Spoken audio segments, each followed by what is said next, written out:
Welcome to the Tech Egg. Don't get scrambled. Enjoy the video. You're ready to begin. Make sure your phone has NFC turned on and the wallet app installed. Next, add your card by scanning or entering numbers, then complete the bank's verification via SMS or OTP.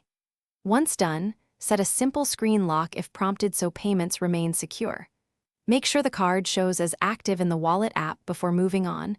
This prevents declines at the terminal. Now you've finished the initial setup and can proceed to configuring payment behavior. Once your card is active, choose a default card if you have more than one. This saves time at checkout. Then ensure biometric or PIN authentication is enabled so you don't accidentally authorize payments. Practice makes confidence. Test a low-value purchase or ask a friendly merchant to use their terminal's test mode. When tapping, hold your phone or card close to the terminal's NFC symbol and keep it steady for 1 to 2 seconds. You'll usually feel a vibration or hear a beep confirming the payment. After tapping, watch for the vibration, beep, and on-screen confirmation. This is your proof the transaction went through.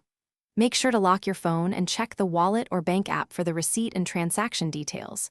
If something goes wrong, don't panic. First, verify NFC is still enabled and your phone has connectivity. Then restart the device or toggle airplane mode off/on. If needed, contact your bank about holds or limits. That one troubleshooting step usually resolves most contactless issues quickly. Thanks for watching. Consider subscribing if I helped unscramble your problems.